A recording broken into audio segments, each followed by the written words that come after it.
Okay. Very good evening. It is 6:06. Same time last week that we started. We are stagnant on our improvement and making it to 6 o'clock, but we try to improve each week. Calling the meeting to order. We do have a quorum, full board is present. We've received in physical form and also earlier in email, the minutes from January 17th and January 24th. Any motion to approve the minutes? Any motion to approve the minutes? Any second? Second. Any discussion? No? Okay. All in favor? All in favor. All in favor? Aye. Aye. I'm an old dog, but sometimes I can learn new tricks. Me too, but of course. For those present, I should just make one notice. We have with us Tiffany. I don't know your last name. Guati. She is from Primex, Orlando, who is the owner of Primex, has designated Tiffany to be the point of contact for Leeward Point. So she is here tonight. And before I get to you, Joao, can you just explain to us what that means operationally for us? Do owners, if they have any issues, questions, do they reach out to you, et cetera, et cetera? That is correct, yes. So in the event there are any kind of maintenance issues, any type of questions or concerns that any owners or board members may have, they can reach out to me directly. They will have my direct cell phone and office number, and I will be providing you with any information that you need moving forward. Okay, how do you spell your last name? Guaty. And do we have your email? I'm gonna provide you with the emails, and I'll send out a notice on Buildium. I'll post it to all owners and the board, letting you know what my contact information is and ways to contact me. Wonderful. Welcome, Tiffany. Glad you could be here. Pleasure. With that, I move to Joao. Thank you, Robert. So once again, Unmute yourself over there. very well. So in terms of preliminary report of the treasurer, so we held around 9 meetings. By the way, we held more than these, but this is just an illustrative. We had the BOD meeting last 24th, potential adjuster, Valley Bank, property manager on the 26th. Everything that is written here will be to the minutes. Potential litigation attorney, potential forensic engineer. Second meeting with potential forensic engineering. And we also had the opportunity today to meet with Hacker Romano. And as you might understand, of all of these meetings, we are trying to compose the ecosystem that is going to solve where we are and appointing what is the best path to follow. In terms of pending items, so now for Tiffany, one of the things we've been discussing is the reconciliation of 2023 accounts. December. Once again, today we had the sensation that is already done, but going into building, I'm not sure. So we need that reconciliation done. The reconciliation is done for December, and it's in Buildium, posted in Buildium. Okay, so now it's. If you have, to my knowledge, you have access to Buildium. Yes. Correct, so if you go into your Buildium portal, you can access that reconciliation. Perfect, so I can take out the balance sheet and the profit and loss, and that will be end of month. Okay, perfect. Then the second point has to do with, we have asked Orlando to develop the special assessment that is going to start to be paid by the unit owners on March 1st. So we have an alignment between the maintenance fee and the special assessment. And I don't know if you have been briefed on that, but as soon as possible, we need that special assessment to be defined. So initially it's the communication to the owners. and then all the process of collecting these into a different account. So we're gonna have the maintenance fees going to the current account of the Leeward Point, and then we would have an account for the special assessment, so we keep the water separated. But the Okay. first point is the communication to the unit owners, to come to the board of directors and to make it approved, Right. okay? Mhm. Perfect. Then I'm a, Just make a quick note, before you send out to owners, we would like to approve it. Yeah, you get notices prior to anything being posted. perfect. And then one other quick thing, just on the topic, is that the pretty easy to integrate payments come through on that, if you want to do on that payment. Yeah, the only issue with that is something that I will have to just keep, I'll have to know, to, whatever the, let's say the associate, or the, special assessment is for 1,500. I'll have to look at it because Billiam doesn't have a way to say this is for the special assessment and this is for your association fee. So if they're paying through ACH, it's something that I'll have to just look at online and see what is being paid. If it's for, let's say 1,500, which is the special assessment amount, then I will have to allocate it to that special assessment and not to your association fee. We can table that. Yeah, that's something that I'll do for you. Perfect, thank you. The next point has to do with the accounts reconciliation and just confirming, we have decided as a board to write off the $200 petty cash and to allocate all the expenses that were due from Alberto to proper costs. And those receipts have been presented by the unit owner, and this is within their reconciliation. So if I go into Billiam, I won't see the $200 and $1,800. Yes. Okay, perfect. Now, okay. Now, in terms of additional checks that were approved this week, we have approved the $1,200 for the asbestos testing. And here I have also a recommendation for the board. I would keep everything that has to do with the flooding in a different type of account, meaning in Billiam.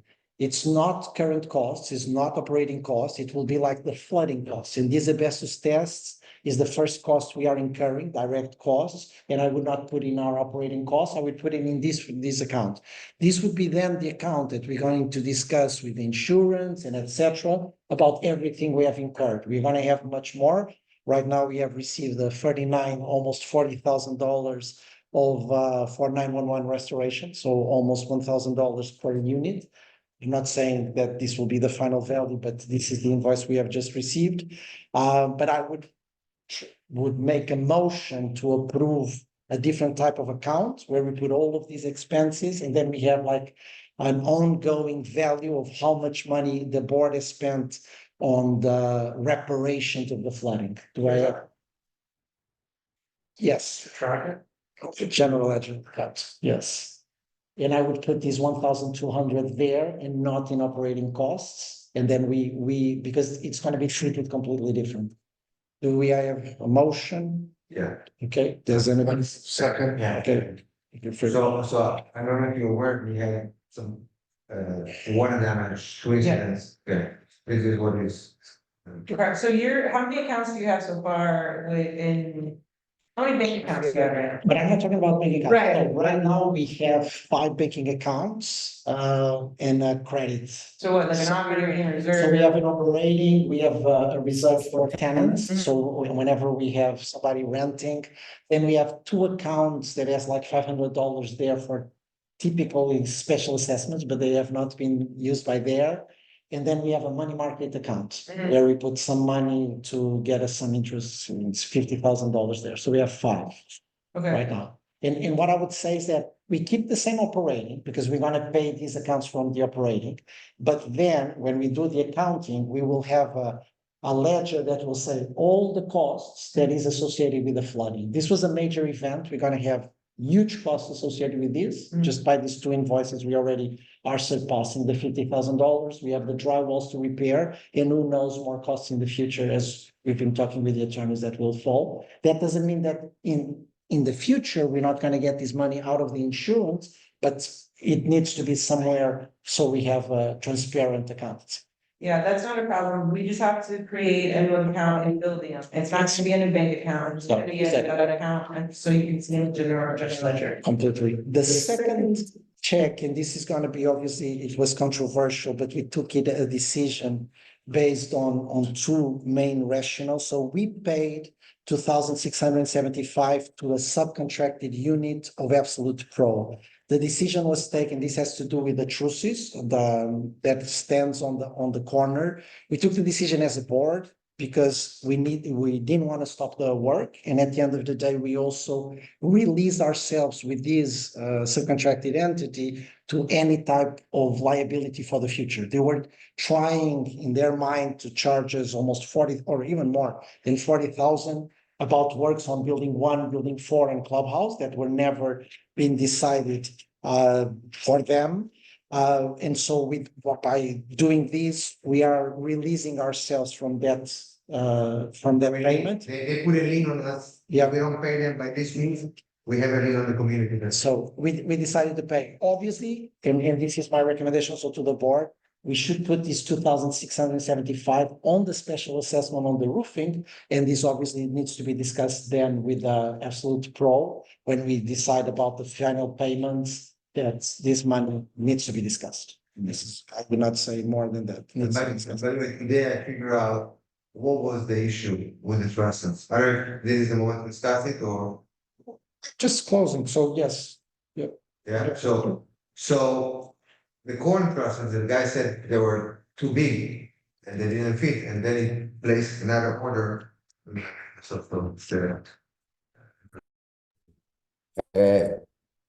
So remember that the roofer and the engineer said, and also the trust company said, you're supposed to put a backing, and the roofer didn't put any backing. And the engineer said it wasn't understood if we needed that, if it was the back or it was the side. And if you look at your units, for example, Brian, in your unit, if you look at the new shape and the old shape, because there's a stop there, there's a gap about this between one and the other. It's not the same exact size of the original one we have right now. It's a little bit smaller. Why? Because they didn't put the backing, so it's back. And that is the reason the corner was too long, didn't fit. So what happened is that the guys here created a mock shift of corner with wood and gave it to the truss company and said, hey, give us, this is what we need, give us this, okay? And they went and did a special order, it's a special order, and that's what happened. Now, you see, so now the new mansard is not exactly as the old mansard, it's recessed. It's about 2 inches or about this. If you look outside your balcony, you're going to see that there's a difference between one and the other. That's because they didn't put that backing. I pulled out a statement from the American Institute of Architecture. They have the regular contracts of the contractors in client. And this is something that I really, gets to my attention. Technically speaking, Leeward Point as client have absolutely no business and no direct relationship with the subcontractor. That means that subcontractor have nothing to do with us. Contractor is responsible for means, methods, techniques, sequence, and procedure. The engineer as a consultant can approve shop drawing for conformance with the design intent and not with the intent of approval for accuracy and completeness. So there is a misunderstanding here between the engineer from our side and the engineer from the manufacturer. So this is what the contract says. Other details such as dimensions, quantity, and substantiating instruction for installation or performance of the system, all which remain the responsibility of the contractor as required by the contract documents. Consultants' review submittals shall not relieve the contractor of any obligation. The contractor represents to the owner and the consultant that the contractor is fully familiar with the job site, field measurements, and field construction criteria related to the construction. Check and coordinate the info in the job drawings and approve them. We shall refer to the emergency meeting and well, there's another part of the document that said, by submitting shop drawings, product data, samples, and similar submittal, the contractor represent to the owners and the architect and the contractor review and approve them, determine and verify the materials, field measurements, and field construction criteria related thereof, or will do so, check and coordinate the information contained within such a submittal with the requirement of the work of the contract document. The work shall be in accordance with approved submittal, except that the contractor shall not be relieved of any responsibility for deviation from the requirement of the contract document by consultant's approval, shop drawings, product data, samples, and submit that. That means that there is something that our legal lawyer needs to actually verify, because this tells us that the contractor is fully responsible for means and method, and we as a client should not be paying, that amount. So that's the only thing that I need to bring into the table. I believe everybody around the state is 100% in agreement with what you just read. And the exception it was taken, it was due to two factors. And also, as far as what I must say, first of all, not to stop the work. The second one was the emergency and urgency of removing a potential lien. The third thing is that, as you know, the relationship with the contractor has not been the easiest, and we know the responsibility is the contractor. But sometimes we need to be very pragmatic, and that was the decision there. And it was $2,500. Understands that we have no responsibility to pay these, and that's why this value here is going to put in the special assessment for the roofs. And when we get to the right moment, we're going to discuss it. At least. Yeah, I just want to say it for the records, because it's important to say that we actually are making a huge movement in order to solve and issue the problem with the unit owners in the meantime, but related to contract, and that's exactly what we need a lawyer in place. That's some things that we need to carefully review, because we cannot alter the contract and negotiate the contract within at the end, taking this portion off, it will be a legal situation that we need to actually, like face. Because we cannot breach any contract. We are supposed to pay what so we have to pay. Much more legal situation than that to discuss it together. Next item. Oh, next item, we just received from finance management a new report. And you can turn on your camera as well. Okay. So I just would appreciate, because then I need to be attentive to him. So we just received a report about the arrears. I need to go through the report. There were several changes from the previous values that we had. There are still values in arrears, but much less right now, especially one of the units that was identified not being paying the enclosure. Now it looks it already paid to the contractor, so we need to revise all of that. But let's see, we need to look at the reconciliation and we start to add up. Let me just call the attention once again to this board. We have around $310,000, but if we see the delta from the project, which is almost 200, plus the 911 restoration, we are starting to move very quickly to the break-even, meaning that even to cover the expenses of building 2 and 3, I'm starting not to be confident at all that even with the reserves we have in the bank, we're going to cover that, because only with the things we have to pay right now, we are already in 240. We are not considering the drywalls. We are not considering any type of future costs of the homeowners. So the situation is very serious. Well, I'm sorry, regarding also, one of the first questions to ask Rolando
Alan, your mic is off.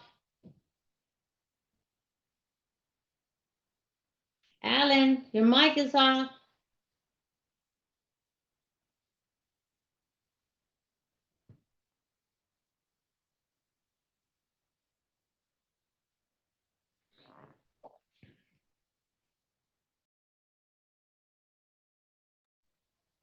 Mic is off.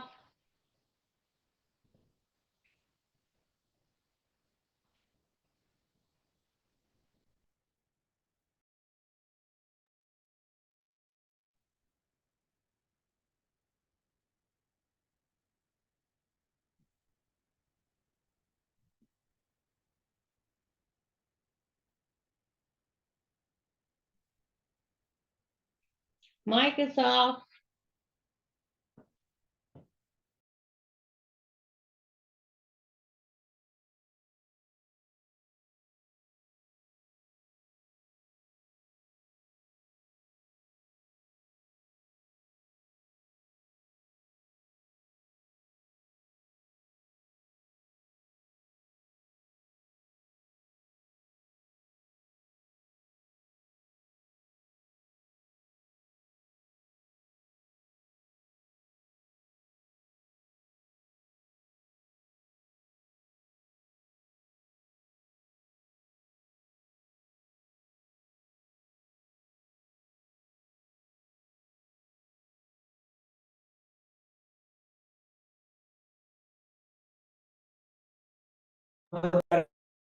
Your condo docs spell everything out, so I just need to review those, see what your late fee, collection policy is.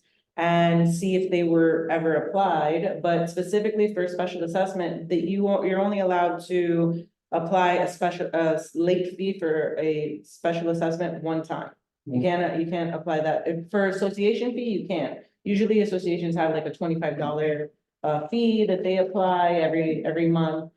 So let me look at your records and see what it is that has been done. And also, if people pay online, like I was mentioning earlier, Buildium doesn't know whether to apply that payment to a special.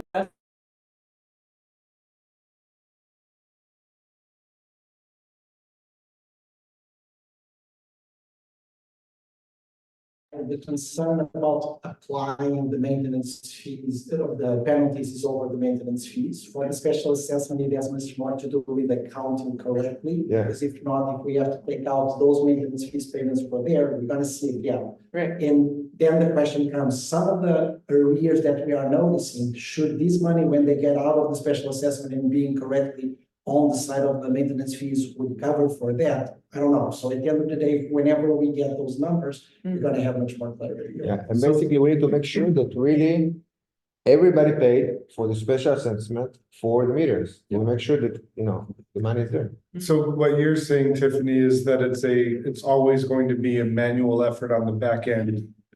Because Buildium cannot determine whether that's a maintenance fee or a special assessment fee. That is correct. So only if someone pays online, if someone's paying by check, obviously the person who receives it will be me, and then I'm able to apply it correctly. But for Buildium's purpose, if something is paid online, you have multiple different items. The first one will be a special, whichever one is the largest is going to be on the top. So special assessment usually is always at the top, then you have association fee, let's say electrical charges, if you guys, I don't know if you guys pay, each unit pays electricity, right? So some condominium associations do. So when someone makes that payment, it just applies it to the very first amount that is owed.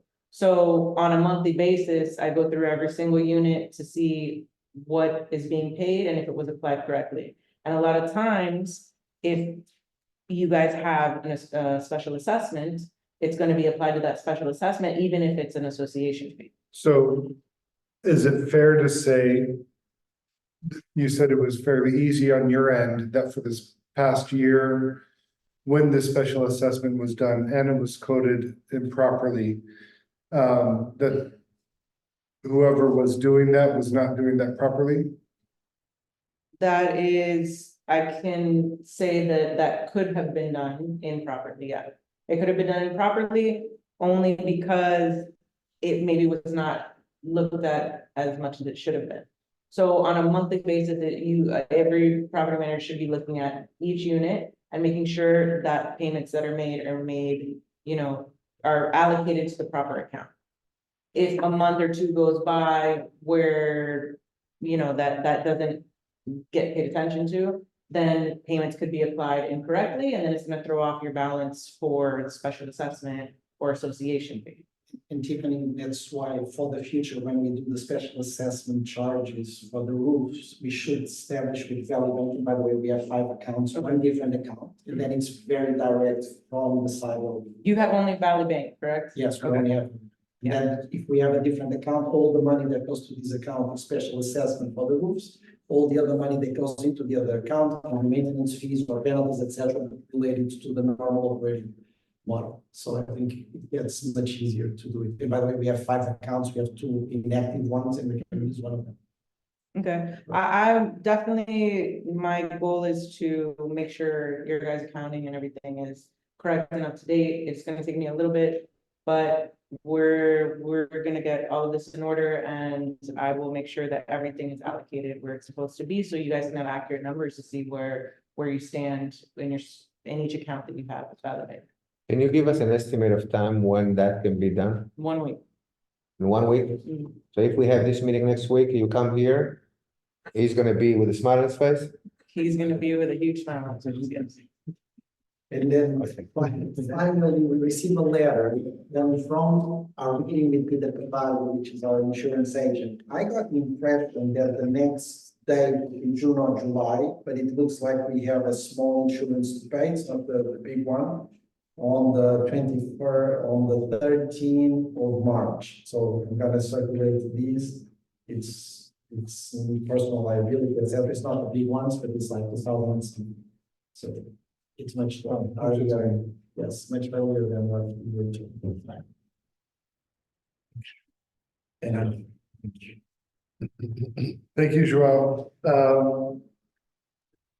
Normally, Tiffany, we would go into, the property manager's report.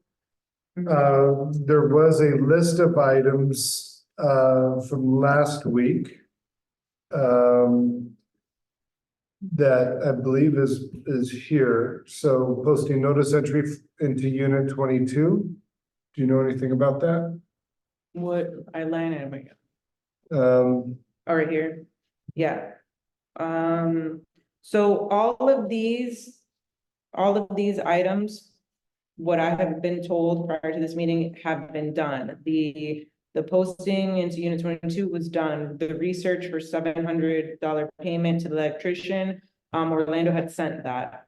The copies of the existing rules to the board, Orlando did that. He said he sent it. The balcony report, that all of those. Sorry, did any of you receive? I got an email. see the 22 email. It was a communication to the unit owner, and yes, I saw this. The rules? The rules of the board of directors? I saw an email with the rules. And this now we need to decide what is the next step, because this is the house that we could not have access. We notified the owner, but now probably it's the time to get access to the house.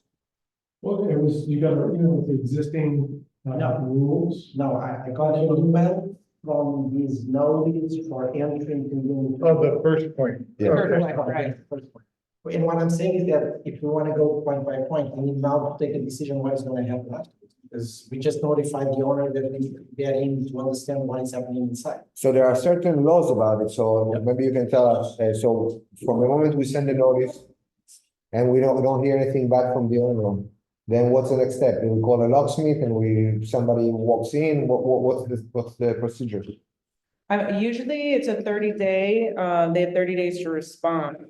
So you're not able to access a particular unit, is that? It's one potentially with damage. Yeah, so, potentially there's damage, there's nobody in that unit. The owner lives, I think, outside of the country, and we've been trying to get in touch with them, and If it's an No. emergency, you have the ability to go in. Do you have the keys to that unit? no. You don't. So then we can call the police and they can open that unit with force if necessary, especially if it's an emergency. For example, if there's a leak inside of a unit This happened at another property that I manage, and they need to get in because there is a leak or some kind of emergency situation. The police can be called and they will give you access to that unit. Well, We don't know if there's a leak. What is the issue with the unit? well, we don't know if there was damage there. Right now, it's not, I think, anymore an emergency, but we suspect that if there was damage there, then it's now mold, accumulating more and more and more. And it'll spread. It's gonna- Right, that's pretty much an emergency. Okay, But we don't know if there's been a leak. It's just a potential leak because we don't know. Yeah, I don't like the idea of police knocking the door down. well, they don't have to knock the door down, they bring a locksmith. Yeah, there's ways to get in without knocking the Okay. door down, yeah. But that's in regards to fire, leak, anything that is a Like- potential emergency, you have to get in.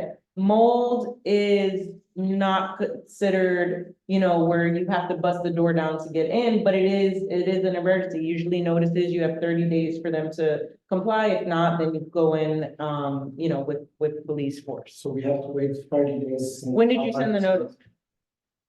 Well, This week. We did. When Orlando sent it. yeah, so, Let me follow up with Orlando and see what was sent, because I have this agenda he did go over with me briefly, but that's why I'm here now to just figure out, in more detail what each line item consists of.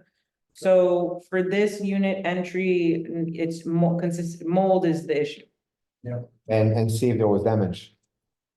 water damage. Yeah. Okay. I'll see when the notice was sent and then just confirm with your docs and with the Florida statute of what is, the timeline, yeah, once you send that notice. Usually it's 30 days, but I'll confirm and I'll let you know.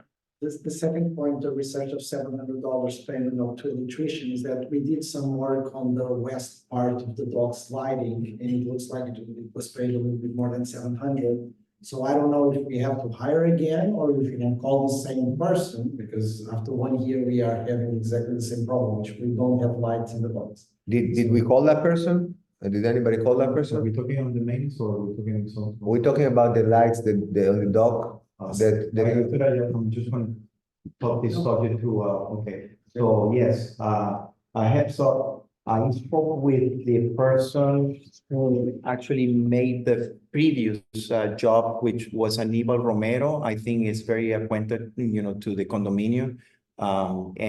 He told me that this job was done last year, January 13, and therefore there's no warranty on that. So he's not responsible for anything that is being done on that, even though it's 1 year, a few days past. But what he told me that the fixing that he did might probably solve the problem, like a temporary, and he's not sure about what is the extent of the damage. So he probably told me and suggests to go to the electrical room and switch back on the switch, because perhaps might be with with the water. the electrical panels, the installation of the electrical panel, maybe the switches were off. So, because for him, very strange that all the lights, it's not only the west side, it's all the lights are completely off. So, two scenarios. Switch is off, and if it's not off, so then it's a short circuit. So he told me that he is going to be available next week after Wednesday. I can probably meet him in Thursday or Friday to reassess what is happening and make a suggestion, because what I understand, this person is retired. And he probably will give us, some recommendation for other people that can, do the job. I spoke at the same time with Mega, which is the responsible to do the installations on the electrical panel. And since we are familiar with him, so I told last week to give us a proposal for 3 items that I actually considered important. One was the plate reader, which he already passed the proposal. And then I told him also to look at the whole deck, because what, in my understanding, there is fixing with no legality. So everything is basically done, in a non proper way. And remember that we are close to the 90 days for the building rectification, yeah, 50 years. And we need to actually have everything as per code, and we need to have permits. So we, at the end, if we're gonna pay for a job that is gonna cost us, you know, like nothing because we want to avoid the permit, at the end of the day, it's gonna bite us back. And I think that this is an opportunity for us to reconsider and to understand that this is our common areas, needs to be proper taken care, and therefore we need to assume that responsibility, not only on the dogs, also on the plate reader, and also on the installation of the lights in around the clubhouse, the entrance. Yeah, only two that they actually have a So you don't need a structure. permit for these, like, outside of these? Yes, we do. And he actually told me, before I go into do any sort of electrical fitting, I need to understand that the flock, the camera reader company have a permit. I already spoke with the permit department on their end, and they already gave me all the instructions, the permit number and all the certification and even the documentation. Because I told them at this point, since I don't have any documentation, so to bring us all this information to have it on file. So definitely, yes, I already, this morning, I left a message to Johan, didn't return the call back, but he's already aware that the post was already permitted. And we are just looking to have a proposal, which hopefully he will give us, you know, like some discount, because since this is going to be, you know, like 3 jobs, so probably he can, you know, do something for us. So he will work on that and he will get back to us.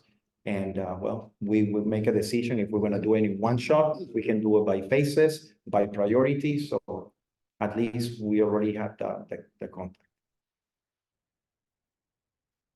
Excellent. The next point, they go ahead, is copies of the existing rules to be reviewed. These are not certain if we have received or not. Does anybody receive? I remember seeing an email about the rules. I didn't really open it. I can check real quick. According to Orlando, he said he sent it. So if you don't have it, I can have him resend it, or I can send it. But he did say that he sent it. Yeah, about the rules. Okay, I think that the only thing that we don't have addressed in the gene is the allowance for allowable pet. And this is the one that we need to reconsider and insert it, because the clubhouse stands for the swimming pool has those rules, and I already forwarded to him. He has it on video. So those needs to be in place. And what we need to do is amend the gene rule and add the no permitted pet and the premises, and then that probably will be it. Yeah, but I think it's certified. Should we receive the low fee policy? I don't remember receiving this document. So we haven't received the. The rules and regulations of your economy. Receive the low fee policy with a new list of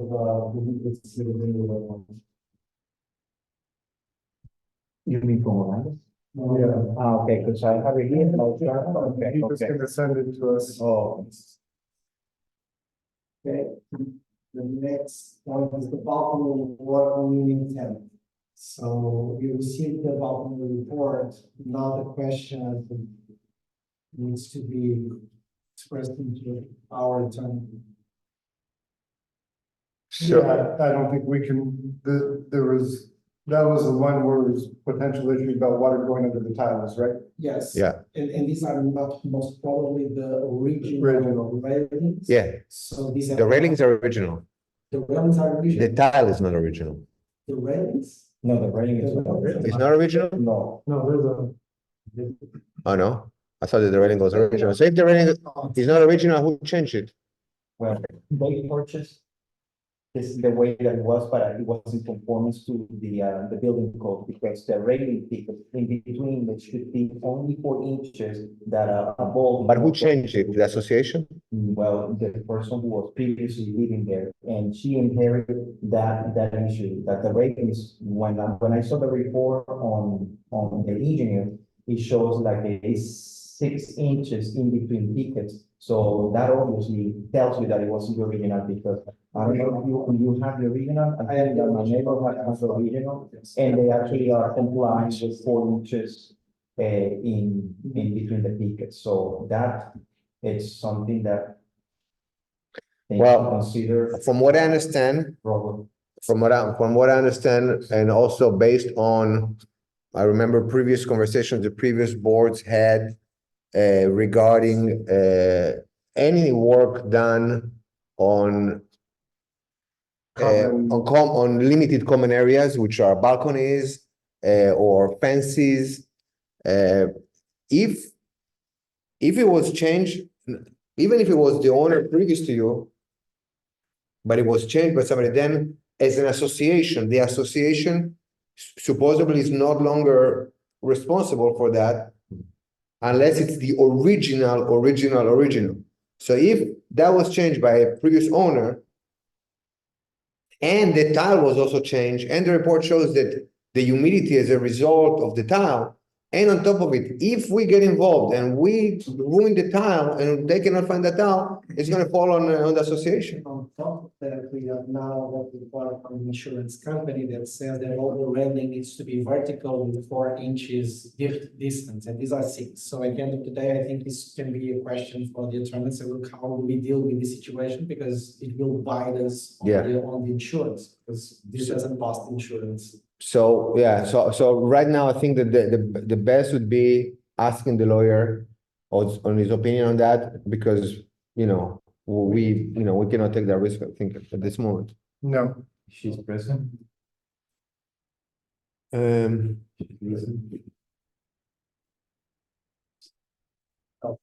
no. I think you should get a communication to her in at least, like given some sort of a notification that, her case. That we got the report. Being studied, and we're gonna, Yeah, we will support. to at least tell them that, like we're on top of that, and this is the issue that we are founding and. Okay, so would you like to send a report to Unit 10 that Sure. basically we received the report, we are on it, we started the process, and we have a legal question that we need to clarify To the lawyer. with the lawyer. The next one is claim from Unit 11 roof, and this was on the side of Orlando. So this is a different type of flooding. It happened much before any of the big ones on building 2 and 3. It has been provided by the unit owner, all the documentation. We are not clear if we already made a claim to the insurance, so. He said he did. He said he did. He sent an email to the insurance company and needs to find out about the status. He said the board was copied, but I do have a question. Are your emails, do they end in Yahoo or AOL.com? My email ends in Yahoo, Okay, and I'm having problems because. right. Well, Yahoo created an update recently, and because of that update, it was a little too detailed, and so it has caused a huge issue with emails being sent back. I know on my end, anybody with their email ending in at yahoo.com or at AOL.com are being bounced back to me. So according to Orlando, a lot of these things he says he has sent, I don't know if he has sent them and they're bouncing back. I'm gonna confirm either way. Yeah, I'm the only one in Yahoo and already Okay. provided to the outlook.pt, another email, so he's now sending through that. The problem in the outlook.pt, and I believe Alan is also having this problem, is when I send emails to Orlando from the outlook.pt, I receive an immense message of errors saying that the email is not registered in the domain. Orlando's. Right, I actually was working on that for a large majority of my day, with Wix and with GoDaddy, having to update our TXT record, yeah. So, that is in process, that should be back up and running.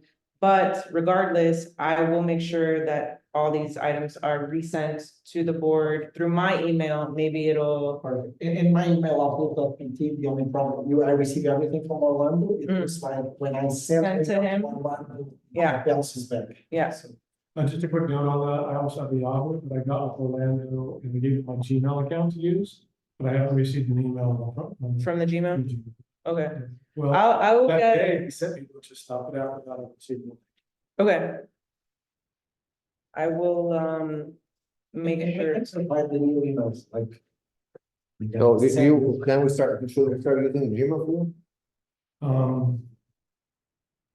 I don't think we can do this. Huh? No. No, not. I mean, Gmail is the best thing since sliced bread. Emails from me. I'm gonna get a full list of all the board's emails and contact information so that and then I'll send an email to everyone, one group email just with my contact information and then moving And we forward. will all respond, and if no one responds, that means You didn't get it. didn't get it. Yeah.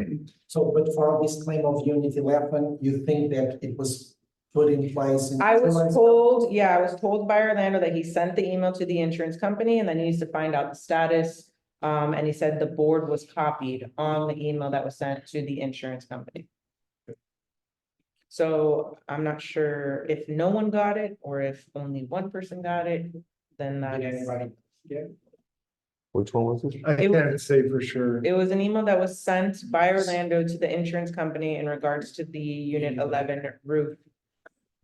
So if no one received it, then that's a problem. Hold on. Let's see. And now, is he copying, because we have a Gmail account for the association, and everything should be also copied there because that stays there for eternity, basically. So I'm right now, Unit 11. Let's see here. It should say Unit 11 somewhere, I would imagine. We're going to continue with the point. So the next one is the point that also rose in the beginning, the meeting minutes posted. So we need to post on the video. Correct. Yeah, I have that in my notes. Yes, inquire about letter received by the attorney. This we already received. It was the letter that was sent by the attorney to our attorney on Monday. We only received it on Thursday. That. On my notes, it just says waiting on response. From now on, letters, you are the one that's going to be receiving them? Correct. Okay, and you have a key to our mailbox? All these keys. I Okay. had to figure out which ones go with what, but yeah. So I actually, my main office is right up the street at office 163, so it's about 2 minutes from here. We have decided as board that the secretary is the one that has access to the mailbox. Okay, And decentralizing the secretary, and that was already been decided. Perfect. Okay. okay. Correct. So then any letters received would go from the secretary and then sent to me? Yes. Okay, perfect. And this problem of the letter, to be completely clear, the attorney said, oh, it was promised that I was send it, and he hasn't sent it from Monday, and then when we said we have received the letter, et cetera, he sent it on Thursday. And he gave also notice that he might have more letters on his side. This is absolutely unacceptable. Who's your lawyer? This is David Rogel from Becker and CPD. That letter was also sent via email. It's not even required that you physically receive anything. It can also be sent via PDF and email. Then the final point, scheduled meeting with Hacker Romano. We had the meeting today. We already received the draft preliminary report from 2022. We need to review this report, understand exactly where we are standing with not having the signatures properly done on 2022. By the way, it's critical that we have the reconciliation on 2023, but because that will tell us the story. If I have this reserve, this is the ins and the outs, this will be the next reserve. And then you have ins and outs, and this is the next reserve. Everything needs to talk clearly, and now it's not. So we already have the Hacker Romano for 2022. We are missing that, but I hope it's already there December 2023. Yeah. And then I checked before I came here and it's there. for the whole community, that goes with the transfer. Anything else you want to add? Sounds fun. Sounds fun. Okay. Other items from last meeting, asbestos testing reports from the second test we did receive. The results came back negative on the 3 units that were tested. And just today we received the invoice, but we received the first report that was done by 9/11, and in that report, it said asbestos was present. And we were trying to get that report, Orlando was trying to get that report for a long time, they didn't send it through to Orlando. Then we needed to make an action, and so we had a unit owner who provided a licensed, contracted, insured contractor to come in, test those 3 units, and those results came back negative. So, Good news. yes, Well- If you don't have asbestos, Well, I was on hold for a month with this asbestos test. And my house got full of mold. I ended up paying for a company to start fixing it. And they did last week. fixing what, the drywall? They took out all the walls that had mold and put machines there. And yeah. Okay. Because I didn't see it, did we actually get the report that said that there was asbestos there? yeah, We did, okay. No, but it doesn't mean a lot to me, because it gave like a percentage, 2% in. 2%. Well, the reason I asked is because 911 used that to get out of her apartment and not drive it. Because you can't have the dryers in there if there's asbestos, and you're telling me there was like a 2% asbestos, and that's what stopped them from doing it. I just wanted to keep that top of mind in the future. And also on the top of mind is the invoice of 911 restoration, $39,000. You guys are not paying for that. 1,028. Well, Orlando said you guys are not paying for the positive report. yeah, No, but what I'm saying is that even without that, we are talking about almost $40,000 on The the 911 information included. okay, so regarding that invoice, if I may add a few things. I looked at it. I also called a friend of mine that owns a company just like that to understand a little bit the standards in the industry, how much it's supposed to be charged per unit, how many days you're supposed to leave it per unit. And there's humidity reports that they go by, those humidity reports which were sent. I allowed myself to send him that so he can give me an external report from an owner of a company, tell me, you know what, that's what it is, it's legit, or listen, here, They're ripping you off. they're ripping you off. So that was the purpose of this, okay? He's gonna get back to me. And another thing is, I spoke today with Marcelo, I met him outside, and he mentioned, I told him, you know, did you feel that they did a good job, this 911? He's like, yeah, okay. So for how long did they leave the machine there, the machines? And he's like, I don't know, 2-3 days, but but in the upstairs, he told me, they left it for a week, but it wasn't working because they forgot to pick it up, and then they came and pick it up. I want to make sure that they're not charging us for all those days that it was just sitting there and doing nothing.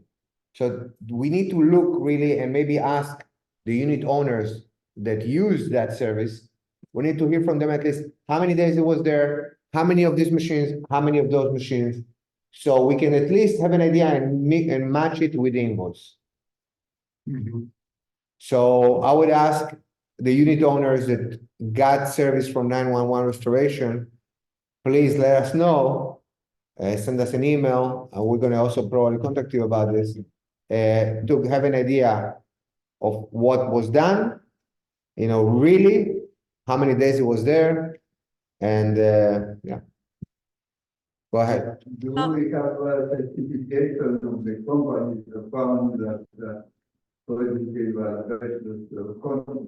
Do we have a certification? We have one report that says positive in 3 units. I know. but We have that it. Company is certified?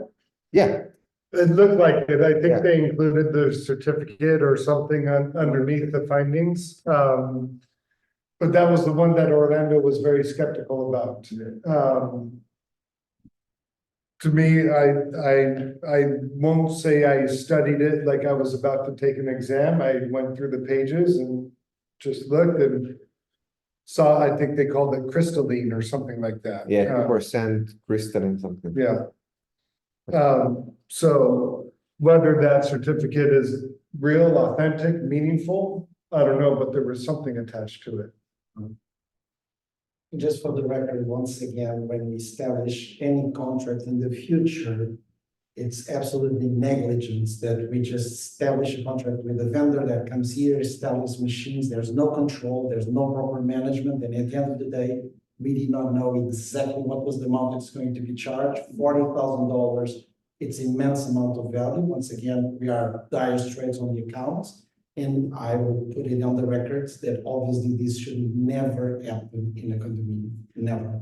My understanding, I thought it was already agreed and signed, because that was happens from last year, and I think that For that amount? not for that amount, but I mean, they actually signed, the contract just to. One thing is signing a contract, another thing is not putting any type of control in place. If somebody had 1 week, the machine at home disconnected in the first or second floor, and then suddenly we are being charged for that, which is still to be investigated, it means there was no proper control, and then the vendor can charge whatever. This cannot happen.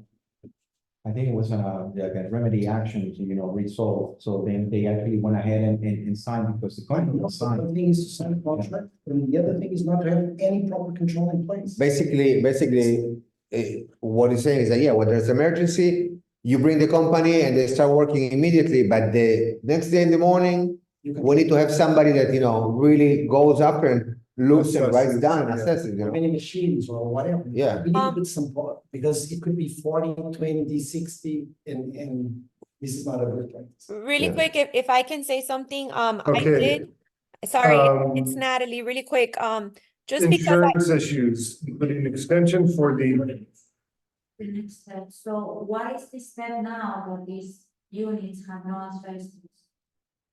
What is the next step? Because I need to Okay. move on, The why, The next step, we are about to hire the responsible person that is going to talk about with an engineer, just.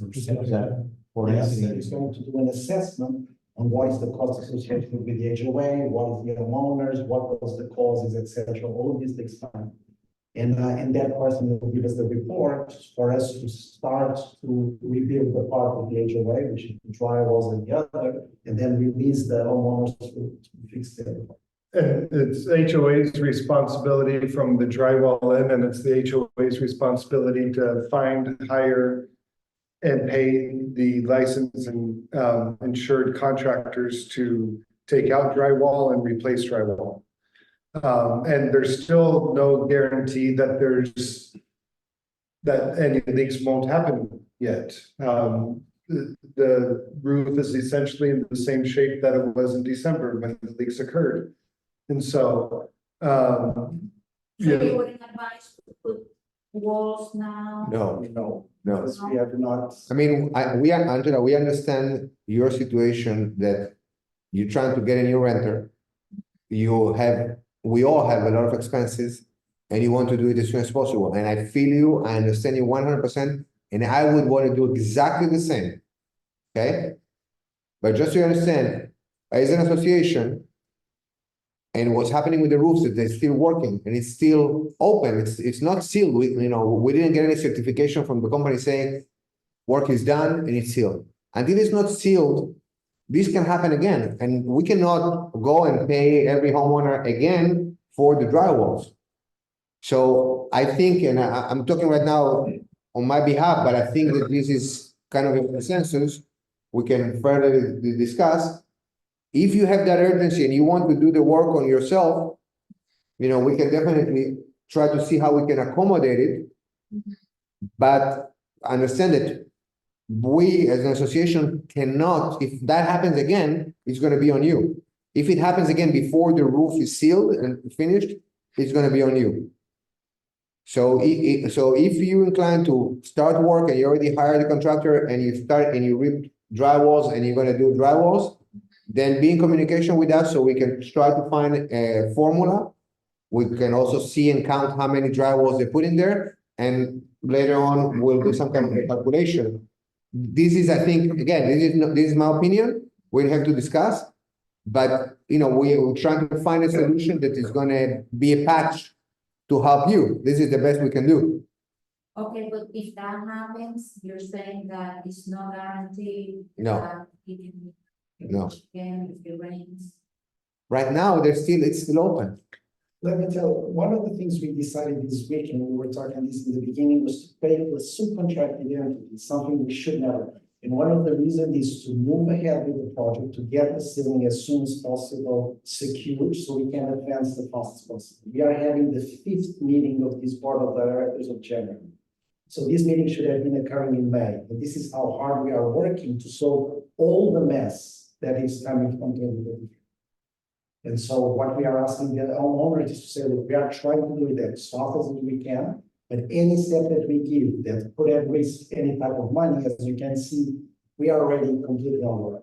We are this 40,000 plus almost 200,000, and we don't have money for this, even not to repeat works that might be at risk.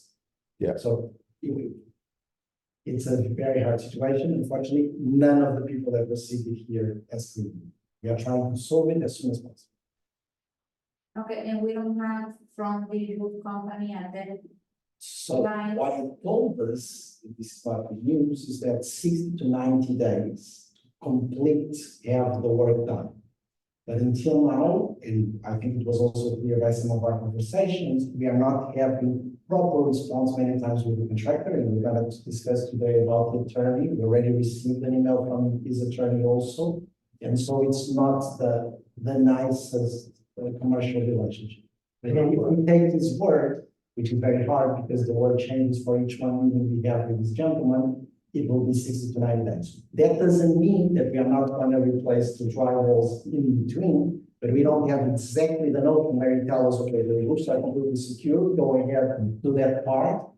And then the homeowners do everything else, like you have everything else besides the drywalls. And that's the timings we have. Just today, we received the truths, which are, from my understanding, I've understanding a lot from the roofs. It's a critical piece to finalize even the mansards, which, by the way, it was where the water fell out. We received also an email from Edward from the corner. That's all the plastic around one of the corners just flew. So if it rains, probably it's going to get flooded. Yeah, they This fixed is the it. situation we are in.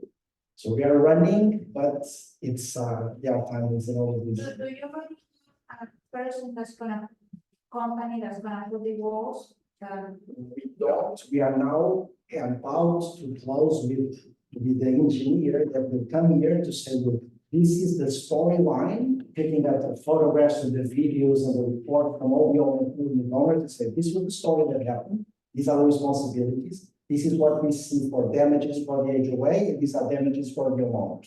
And at this moment, then we hire him or her to replace the drywall, so we release the problem on the HOA. It's like to be clear, even the unit owners probably will bite back on the HOA in the future, because your insurance will probably play like Brian, and then in the future, that insurance will probably come back to the HOA and say, look, what was the responsibility of doing 2 roofs at the same time? It was absolutely negligent. So this is a responsibility for the HOA, for the 40, not for the POD or whatever. It's the 41 that we get together in this. And then probably when we are calculating the impact, $40,000 for these, I don't know how it's going to cost the drywalls, plus probably some of the costs of the unit owners themselves. We need to go for the insurance of the contractor, like Ken was saying in the last meeting. We are sure we have a general contractor. I'm not sure we have. Until now, I have no information in front of me in the computer. Okay. So the situation is very serious, and that's why I've been talking about numbers and how much we have paid and how we get very close to zero whenever we pay all the things for the special assessment. And we have unit owners living in Airbnbs. We have unit owners living amongst the mess of it all. It's not ideal for anyone, and that's why we are trying to go as quickly as we can. That's why, as you all said, I'll go to the next couple of points here. Hiring an engineer to assess roof damage. We need an independent engineer to come in who specializes in this, that really does a forensic analysis of videos, photos, narratives, them going on the roof itself, looking at it, then looking at the mansards, et cetera, inside the unit. to look at specifically how damage is done. And if everything is already done on the inside, then they don't have the ability to create a holistic analysis of everything that has gone wrong. May I ask, is that the Friday adjuster that's coming? There's an adjuster from received an email. No, I received an email from. not the one I'm talking about. Okay, who's the one you got the email from? It's from do not reply at managebuilding.com. Insurance adjuster visit. Insurance adjuster will be on site Friday, February 2nd, 10 a.m. Need access to your unit. Thank you, management. Could it be your insurance? No. That's our insurance. Ron, you got that too? But the documents again, Who's this? That's our insurance trying to find out. I thought they had already denied it. What Peter Cataldo told us is that they would put us on reserve, like they sent us a reserve letter that says, okay, we are still not sure what is happening, so they send this letter. But that was what Peter Cataldo said, for example, for Orlando, no, they have denied, so these are good news, it means they are coming in, yes. And then separately, we'll have this. When they come, can you ask them if they can do a damage report of how much it costs to fix? Because these people, they have software to that for that, and they do it really fast. Okay, so each one of you, that would be. When we talk with the engineer, one of the things we said is besides photographs and videos, we already have some owners that already have, like yours, and so we're gonna provide also these reports, so even if 1 month, let's look at what is there. What are we going to do with the fact that this 911 company billed 40,000? They told 3 unit owners we have asbestos. And are they gonna take the responsibility of that? Because I lost my tenant because of that. He was gonna stay, but because they showed him that, he left. So are they gonna? 911 restoration, I don't believe, that would be my. They hired a third party, another company, to do the asbestos report. Now, you can ask, I mean. For this test, it was them, It was them. right? So they should be responsible. I don't know what's the law on that. I have no idea. We're trying to put each other right, because they just created a mess Right. out of probably nothing, because we already have the negative results. Yeah. So yes, it's a great question for the attorney. You should ask an attorney about Of this. course, when we're gonna, because we're gonna dispute this $40,000, and we might say also, okay, even reports like this appear, and there was Yeah, I mean, damage from you. I wouldn't, Homeowner versus. yeah, because you need to understand, there's homeowners and there's this, so we need to keep it separate. But you can ask your lawyer about that. I haven't hired, because I thought we were gonna do this as a group. So I've been waiting. Okay. Yeah, moving on, the issue with the Fort Dallas Trust Company, again, we talked about that, that was resolved once the check clears, then they issued the Mutual. mutual Release. release of liability. Absolute Pro was here, and also the engineer was here, the lady. She went on the roof and she was checking all that and.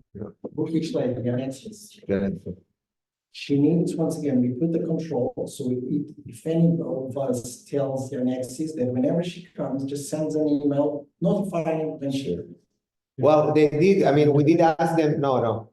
They did respond to the They did email. respond, They will be here. Okay. We are trying to put some controls about whenever the engineer comes here, just send us an email. And if it's urgent, obviously they come, it's just a notification. If we have time to decide about whatever, we will decide yes or no. The truth is just to put some control, not receive bills of 4,400. We talked about electrical issues, dock lights, plate reader, clubhouse lights. Alfredo, anything you want to add to that, or did you cover that all? I think that's pretty much it. Okay, It's already, like answer your queries regarding of the camera, because I think that.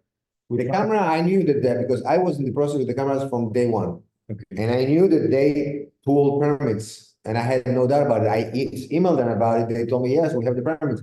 And I sent you asked me for the contact, I didn't know why, so, these are things you should communicate a little more with me, so, because if I'm already working on something and then you start working on it, then I'll leave. No, the point here to clarify is that when we saw your second estimate, which was with a person who basically doesn't pull a permit, I talked to Johan, which is, like the first. From Mega. Yes, and he told me, I will do the installation, but provided the fact that these poles have the permit. I don't know if you talked to him yet.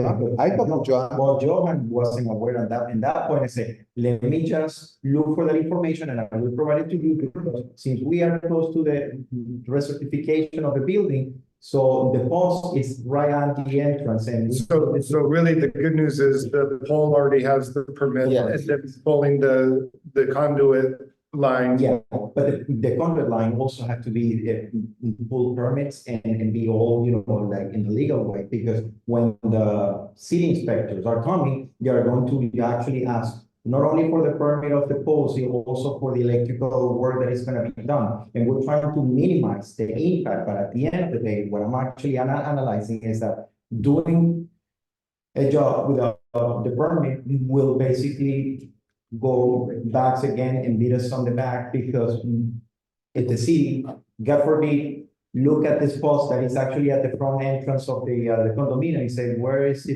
permit for that? So we don't want to get into any situation. Suggesting we do this, but.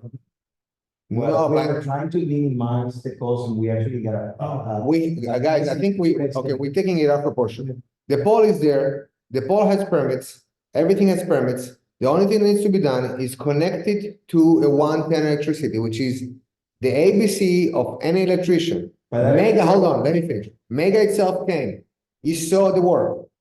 He suggested doing it from the meter room, which was a quote of $1,500.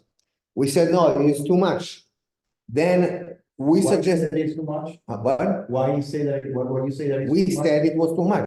That's what we said. We What was voted. the reason that it was too much? Because no, that was 1,500 without the permits. That did not include permits. That's not. I mean, I have the quote. What do you mean? I have the quote. Oh. It's 1,500, not including permits. Then I asked him again. I told him, listen, we have an electrical socket in the back of the trash house. We just need to take from there the electricity. How much would that cost? And do we need permit for that? He said, for that you don't need permit. That's going to be, and then he said, I'm going to send you a quote. And then you got involved and he never sent the quote. That is the situation. So Mega told me no need for permits for that. The other guy told me no need for permits for that. If you go into the electrical room, that's something else. That is contrary from what Johan says. So let's. I mean, according to the city, you need also permits to put an electric, a fan, inside your house. We need permit, and that's the bottom line, Alan. Okay. So really, we need clarity from Johan Yes. to do that. I do not recommend pulling the electricity all the way from the room. Electrical room, yeah. Yeah. That if there's 110 right there in the trash, we just go right there. And then, but we just conform with them to, If it's illegal to do. yeah. I will go solar. Actually, there was actually not, they normally install solar. Normally, that's what it is. And we decided on electricity because when they assessed it, the tree and all that, it wasn't 100%. So we said, let's go with 100%. Equipment is solar, but it doesn't work in the days dark. that are gonna be dark, so that's why we need to actually have the connection. Okay, 50-year recertification, that was the letter we received. Nothing we need to do there. From that aspect, just for homeowners, I don't know if they're gonna actually ask to come into people's units, investigate, but just in case, we will communicate beforehand. But when is that? Because we did it 40 years, 8 years ago, no? No, It was in 74, 14 or 15. 2014. 2014, If this was built in 1974, Yeah. I would say that the good news is that Alfredo put together the guy that is coming to do the work of the roofing with his probably support on the 50 years, correct? So the NV5 will provide both. I think the main item Yeah. for this recertification will be the electrical panel, which is done already. Okay. The lights on the parking and the seawall and, But the lights in the parking, we changed them for the 40 years. yeah, but I mean, those are the main items. There's other sub-classification, but the main items are Does- the electrical. Sorry to interrupt. Does your company provide standardized checklists for what is covered during a 40-year recertification, 50-year certification? We have samples, we have forms that every building is different, so, you know, it just depends on your building and what is necessary for that particular certification, so, yeah, I can look and see, you guys are up for your 50 year. Okay, so yeah, let me look in and to see what exactly we have on file, but, oh, The checklist? Yeah, this is. Yeah. Perfect. I wouldn't do any work that we need to pay for unless we must, meaning that they want to come inspect. If they see something, they're going to tell us and say, you need to fix this, and then we're going to fix That's it. why they're coming on the 90 days. They will do and produce a report, but we need to actually go with a checklist with them. And after the report, we need to start working. All right? Perfect. Vent repairs units 1516. FOB for pool company. Oh, Yeah, I was gonna- fob for, sorry, I skipped that. Fob for pool company. I'm trying to, Well, I need a Windows computer. After this, I'll get my laptop and we'll sort it out. Key, laptop, and I'll go. How you activate? Okay, you activate it through the application. So I'll give you the report and then you. I mean, I'm gonna figure it. I'm gonna try to figure it out. I've never done it. I need first to see if I can log in and then figure that out. But yeah. there were a couple of unit owners who have contacted me in regards to not Wow. having have access to the pool or gym. So I guess I would need. They need a waiver. Yeah, no, but I'm saying technically, I would imagine that each fob has a number in the back of it or something. Usually the system, I don't know what system you guys use, but when you put the fob onto it'll log onto the system, and it'll show the number of the fob. Sometimes Yeah, it's here's the scratched number. off, other older ones it's scratched off, but each fob is supposed to be assigned to a particular person or unit. Yeah, but we have two main entrances. One that goes to the gym, that was in particular, we need to actually have the unit owner sign a waiver because there is a clause that we actually written on in our clause. It's a liability release. It's a liability. But is that and that's new? only- They can actually activate the one that goes to the pool and everybody actually have access. But for the gym, before you undo the. If they're homeowners, wouldn't they have already signed it? Not necessarily. So basically, yeah, but what I'm Okay. saying is every homeowner that wants access to the gym needs to sign the waiver of liability, and then we can allow access. So basically, if I'm the one that programs this, I need to first know from you that we have that waiver of liability for the gym. Otherwise, I can only activate the pool entrance. Okay, I'll follow up with them and see if they have already done that, but this is a unit owner, an old unit owner, so I don't know if that's a new policy or you've had this policy from the beginning. Had it for a few years. Yes.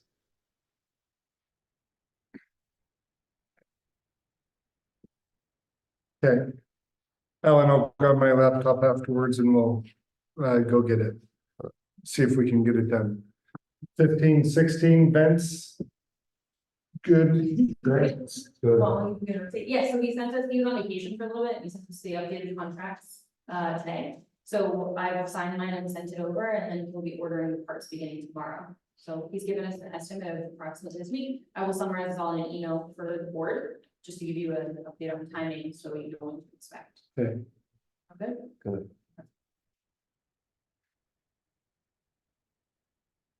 Next, Do we need to notify the roofer?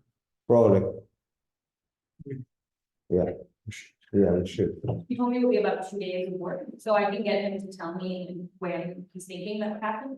If that's gonna be Wednesday to Friday of next week, for example, I can give you that heads up meeting. I think we should just notify him, tell him this is the gentleman that's gonna be working, and then let them coordinate between them.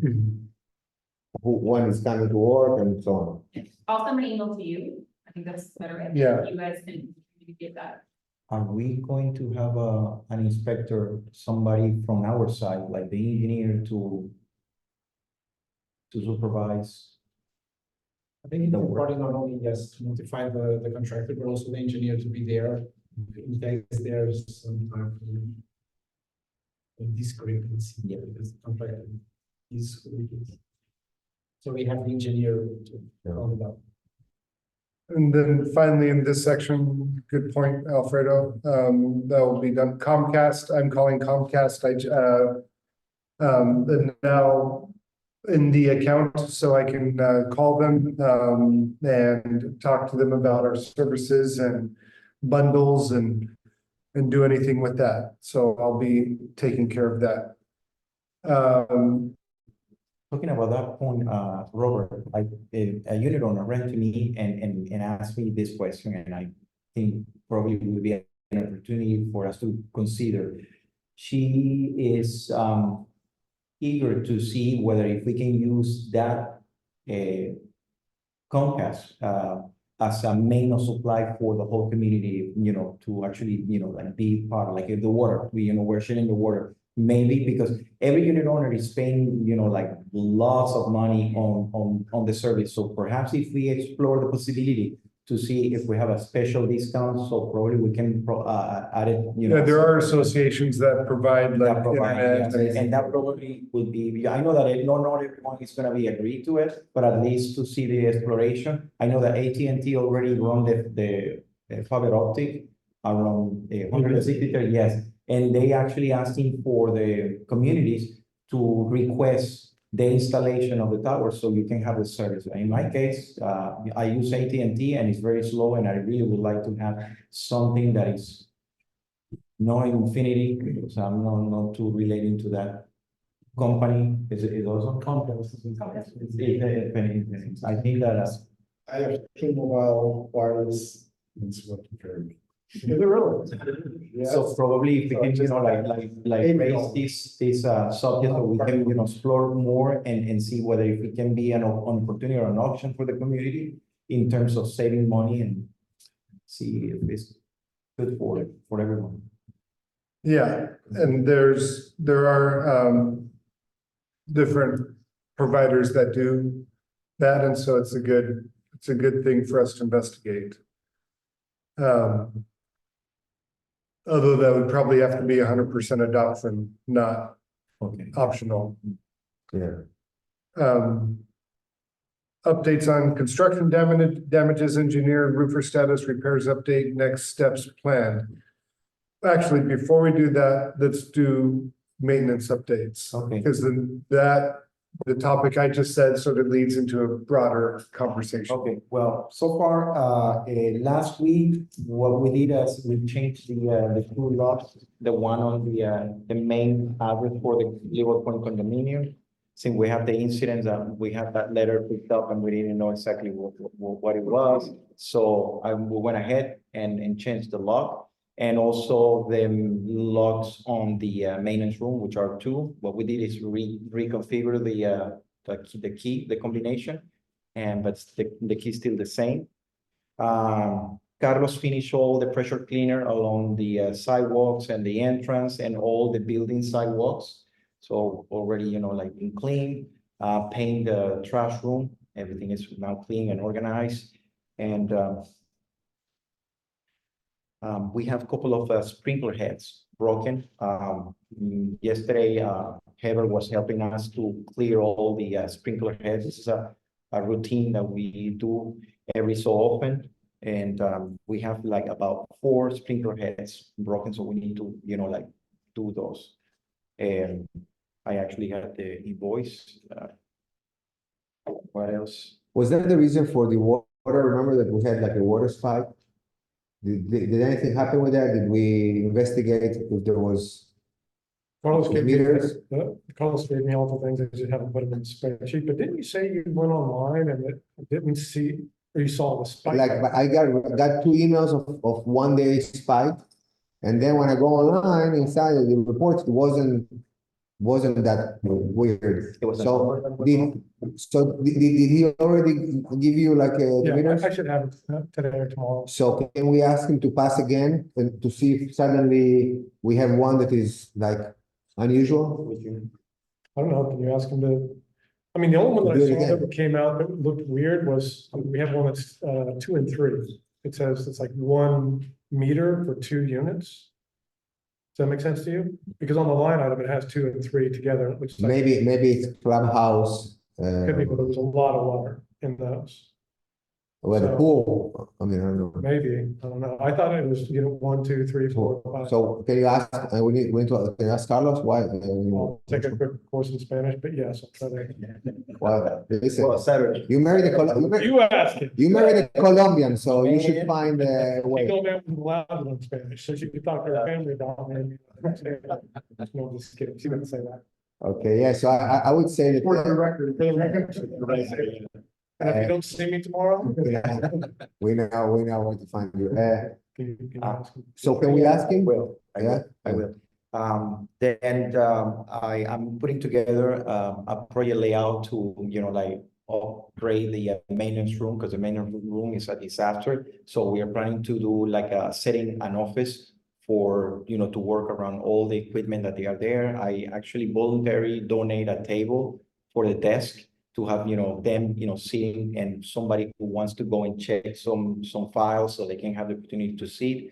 So, but I'm going to require, and I'm working on the project, the help of the whole community. So we're gonna start working on like in a workshop, basically to clean, to paint, and to organize the files, because there's so many files that are completely obsolete, and we need to put it on a box, cancel and use these archives, daily, and have all the updated information. So it means that we need to go there and, look on the folders, file all the right information for the vendors and so forth and so on. So I think that will be a good opportunity to come together, to help each other, and to, like produce benefits for the common areas. And I think that it's a project that I'm working now for the future. So if everybody is agree, so I can, like raise a motion to work on it. And where's that at? This is the maintenance room. Maintenance, It's in yeah, there. yeah. Oh. Yeah, have you seen the maintenance room? Okay, well, I invited you to come. We'll see. So basically to organize everything and to put all together, because we actually have materials and tools that we need to keep, control, and everything right there. It's like disorganized, and we don't have control. So we wanted to make a little bit more organized. So I don't think we need to vote for that. That's something that. No. No, if you want to move some things Well, we can around, start spending- put it in the desk and. all right. Well, talking about, like having this communication throughout the whole community, and then, like make the movement to, to get everybody, in the same page to be, like part of the movement. Are you talking Because about this is not- asking like assistance from the community to come and paint and clean? Yeah, yeah. But This is part of, Here, we bring 1 box at a time. yeah, and it's gonna be, like in. we cannot allow anybody from the community to come close to any of the files, period. No, Well, personal files for sure. No, the personal file for sure, but I mean, the rest is all information that we need to archive, and somebody needs to, take the chance to do it. but by you allowing people to access, touch, this and that, and then there's one file missing, it can be problematic. So Right. if it's something we want to take on ourselves and come and help If the you out board and do members that. are there supervising, I don't think that it's gonna be a major issue. I think that the thing is like looking at the right perspective, and then, like contribute, because these are all our house documents. So besides of the personal, those documents are accessible for anyone that wants to see, like a regular information, Like what? like vendors or things that we need to actually. Which homeowner can access? Well, the homeowners, once they are becoming, part of the board, they are gonna be able to access to this information. For the board. So, okay, so don't say that we're gonna be permanent here, so. No, I'm saying whoever is in. This is an position, effort, this is an effort for all of us, because it's not fair that one person is gonna work for the whole, community. I So agree. think that everybody needs to understand that this is part of our house. What I suggest is that, in terms of the maintenance room, I agree per se on the files that those should be, I don't know what's in those files, but anytime we start talking about opening up files, I get a little uneasy. If we're talking about community members pitching in to organize nuts and bolts, or if they have something that would work and they want to give it, or if they want to paint, if they want to participate, whatever, that's one thing, but going into everyone's files, I'd be a little cautious with that, without understanding what's in there, what that looks like. Also, we have a security camera, Yeah, there, for sure. you know, then we have the routers there, we have, you know, some equipment that, you know. Nobody's going to take it out because they're all attached to the board. What I'm saying is those files non-locked are the ones that are available for everyone. I don't see any problems on those, so we can actually, you know, get opportunity to know and understand what we have on the file cabinet, because those files are basically information that is related to, you know, common areas. So if it's any confidential information, will be locked. And also, I would say with the right procedures, I believe a lot in transparency. So I would say not anybody should not go there alone, but if we have 3 or 4 given donors that want to consult the files, why not? For the personal files, yes, I think that we need to implement that rule because no one have the right to go. They can see the file, but they cannot actually go there and look at the files. Actually, by Florida law, anybody can request in writing access to see the file, and by law, we have to give them access. So the property manager needs to be present, and they can also make photocopies. So that's no problem, but there is a procedure for that, and it's by law. That's But what they we're can't saying. ask for somebody else's unit owner's file, that they can't. Exactly. Yeah. Okay, I would say, I really love the idea of cleaning that place up and making it not nice and obvious. And it's a great idea. Yeah, I don't know why you have to actually make people attention, because, you know, that's something that is our house. I mean, I don't see that as. I see it as something good and great, and we should do it. Of course. I'm just trying to be careful with how we do it, that's all. And plus, we have so many things on our plate. Yeah. Let's get the table for a week or two and then kind of really dig into what we can do. Yeah, also my wife. That makes sense to you. I mean, My wife was asking me to do our balcony on the top for 3 years already, and I didn't. So if I go under that. What's your secret to get 3 years? Don't tell me in public. Okay, on that note, let's move forward to sort of a big point and something that we need to discuss and vote on, and that is, as you know, homeowners, we've been working in figuring out the correct process, the timeline of events, and the steps we need to take in a strategic and proper order in order to move us forward as a community. And we've talked the last couple of weeks that really the first step is getting that right lawyer in place in order to guide us in the best possible process. Even in that point, without going in details, we did get an email from Absolute Pro's attorney asking for certain things. So we want to be certain that we're not just responding in a manner that we think is good intentions or something, but that creates issues for us down the road. So all that to say is we've interviewed 3 different lawyer firms. And actually they're all very competent, very informed, professional firms.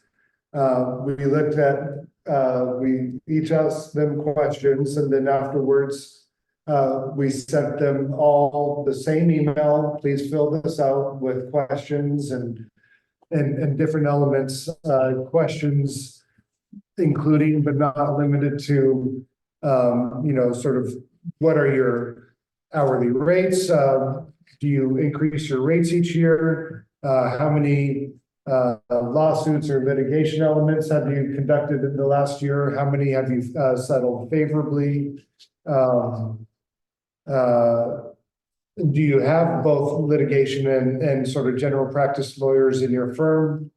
How do you define billing hours, the operate by retainer, et cetera, all a bunch of different questions so that we got responses. And honestly, it's making our choice difficult. But I would like to say, after analyzing the information and looking at that,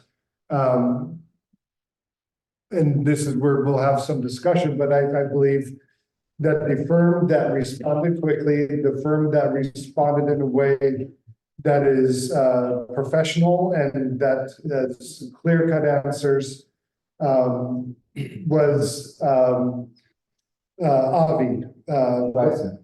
Yeah, Strain Trison. They have the bench behind them to support. It is not dependent on one lawyer, and if that lawyer isn't there, things just slow down.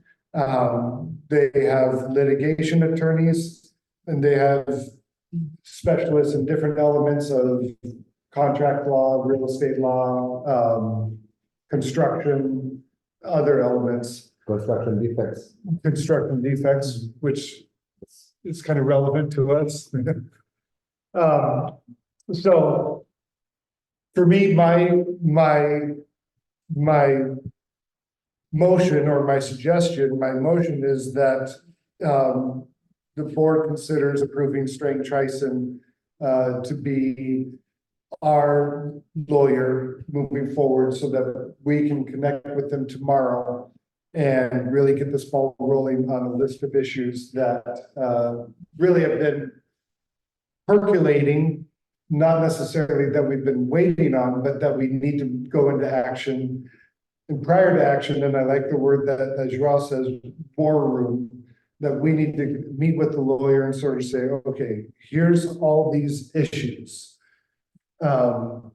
We might think these are the most urgent, but they might turn around and say, actually, these are the most urgent. Or if you look at it and you see what are the best strategies for us to be able to operate, that's where the war room can happen and where we can discuss and move forward quickly. We need a response to absolute pros lawyer, but we don't want to do that without guidance from the lawyer. And to clarify, the lawyer we currently have,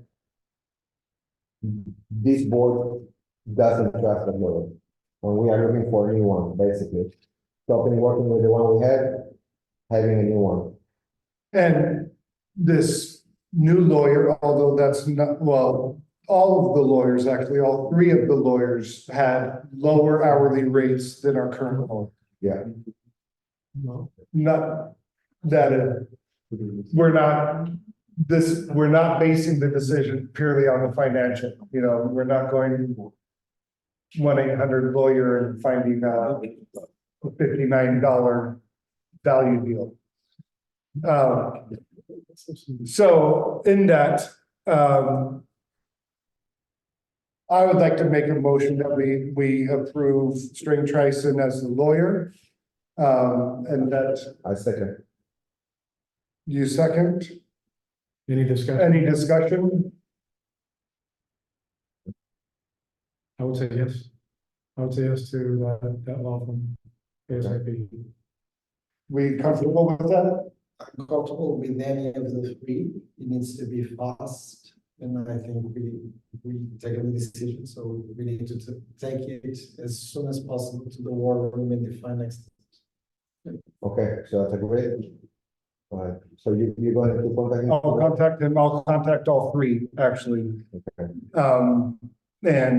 But with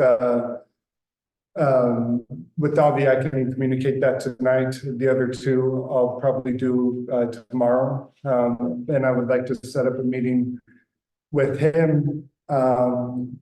Really, I don't know the schedule, but tomorrow to strategize with us. Also to transfer, because he needs to give a notification to our current council. Yeah. To do this. You have an opportunity to speak if you want. No, I don't want to speak. Okay. Discussion. No, I don't have any discussion. I think that the discussion is already done. Okay. So that is approved. In that aspect, homeowners, that is a big corner for us to have turned. And that allows us to really go full speed ahead strategically, I should say, not just action item after action item, but be very clear about how we proceed and move in that area quickly, whether that is to send a notice to the roofer's insurance company, whether that is to do a bunch of different things that we need guidance on. How do we view the contract with Absolute Pro? Do they have the proper licensing, insurances and other things to be able to do the actual roof?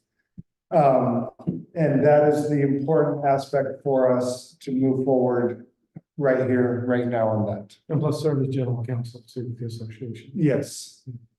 Just a quick question. I'm assuming then, I think to your point, there will be a handoff period between the previous lawyer and this new lawyer. Because obviously there's a lot of, in my specific case, catching up to be done between like the communication my lawyer has had with the current lawyer. So I'm assuming there will be some of that catch up. Obviously, my lawyer can help with some of that. Yeah. And share everything that he has currently communicated with the lawyer, but just a quick heads up. Yeah. And so, and to that point, then I would be talking with our new lawyer and saying, okay, what steps are needed to collect all information from prior lawyer. Frankly, there's probably going to be costs that our current lawyer will push out to us for data retrieval, collection, sending, et cetera, et cetera. They're going to try to maximize that, but that's where we will need to talk with the new lawyer and say, you know, what's the best way to do Do that? they have any plans to stand on them? Because I know there's some data retrieval that was still pending. A request my lawyer made to the new lawyer that was incomplete. So if they try to charge us as in the association for full data retrieval, like that's not accurate either. So I'm happy to assist in any way that Okay, to get some facts. And thank you. Incident with resident from unit 41. I'm not familiar with that. Yeah, it happens, that was last week when we were at the back of the trash house. We were actually sourcing the issue with feeding the electrical room to the post. And I was myself, and then Alberto came and with his wife and a dog and her dog. And we were kind of like looking at the place where the work possibly can be done. And apparently Gregory's son was coming and parking in that space in between, which is, you know, our common area. And we were basically working, and they said, well, you know, why are you parking there? Because he actually was knocking at the horn, and, you know, just let us know, you know, like he was parking there. So I asked him, you know, the question, and I guess he was a little bit altered. And he said that was, you know, his parking lot, his parking space. And I say, no, it's not, this is a common area. And then he said that the previous board granted permission to park there. And then I was able to have the opportunity to talk with Gregory from New York, because he's now taking care of, you know, some issues, personal issues. And not only that, I spoke with him and he confirmed that he is aware of this situation, and he was granted permission with the previous board, and I clarified with him that was, you know, not the point, because this is a common area. And his son went a little bit aggressive, and he have a exchange of work with Liliana, Alberto's wife, because Liliana was feeling threat, you know, like with the guys coming, you know, like with the car, you know, like running over her and the dog. So we entered, you know, and I talked with the guy, with the son, and I explained the situation. I talked with Gregory on the phone, and I was able to solve the situation, but I told him that we needed to, like have this issue, like bring it to the table on the board, because we don't see that this situation should be acceptable. First of all, common courtesy, and the aggressiveness for him to, like threat somebody that it's not, doing anything wrong. It was there, on the grass. And the fact that he is on misunderstanding that this common area is belong to him, or is actually, like given to him. I understand that we have already a difficulty with the parking lot. And for that reason, I can probably, consent and say, okay, well, this is a temporary situation, but from that point, claiming that this common area is yours, Yeah. I think that there's a long thing to discuss. So I bring it to the table and I say to Gregory, well, I probably will, like set this information and let's discuss it, because I don't want to mention names here, but I think that we understand exactly the situation that happens in the community and the issue with the common areas. And well, I mean, this is something that really we need to get into it, because it's affecting, not only some people, Yeah, many of us. exactly.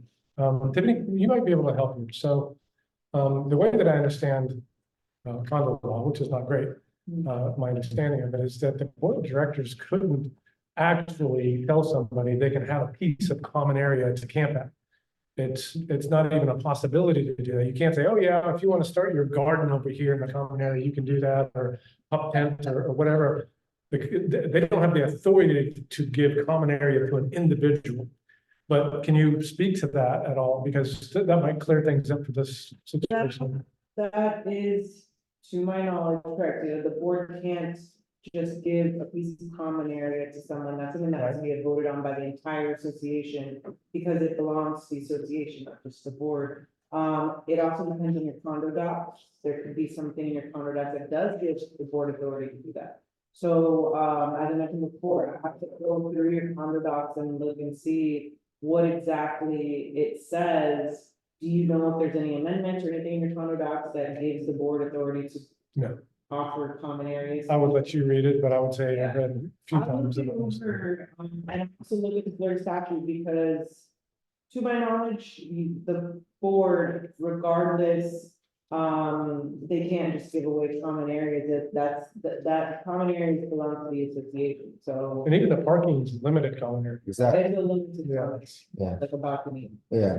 But Could you have the answer for us by the end of the week, maybe? Is that possible? Yeah, I can. Okay. But regarding of the answer, in my opinion, in this case, we should send a clarification letter, in my opinion, saying this is a common area, this is not your parking lot. We understand that there's less parking because of the construction. So during construction, if that space is available, you can park there, but it's not any exclusive parking for you. Well, I think when she comes up with the statute to say that we can't give him that or give the. Bylaws. You might be able to do like a temporary, like you're saying, like a temporary, especially if there's an issue like construction going on and you've taken over somebody's actual spot, they have nowhere to park.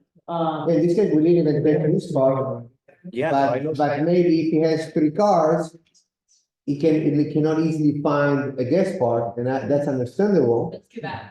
I have to spot, and if I want to park there, then they're there again, right? Exactly, yeah, so this is what I'm saying. This is what I'm saying, a clarification letter saying if that spot is available, you can park there, but it's not a parking spot, it doesn't belong to you, and it's not exclusive to you. That's all of these. No, that's why he needs to come to the. We can open an exception, that is not the spot, we have grass there. I understand the situation, but you are It's giving an damaging. exception, meaning that every owner can put a car there. That is gonna get confused, it's better to say, it's not your lot, you are not allowed to understand the situation regarding to the renovation we have in the going on, but in my opinion, we shouldn't open this exception because that will create confusion for other owners. No, not only that, I that agree. particular, on that particular spot is basically a liability because you cannot back up from your car because there's a main entrance and there's also people walking and there is a hedge. You know, when you walk down, so you cannot actually do the turn. Can't on see. the- Exactly, can see, and that is dangerous and a liability for the condominium. So for that reason, I think not only because it's a common area and you know, on top of that, you know, it's like the liability that is increasing on the community. So like there's a couple spots, because sometimes I'll come home late at night, I've had a work event or whatever, and there's nothing. We have 2 cars, 1 spot.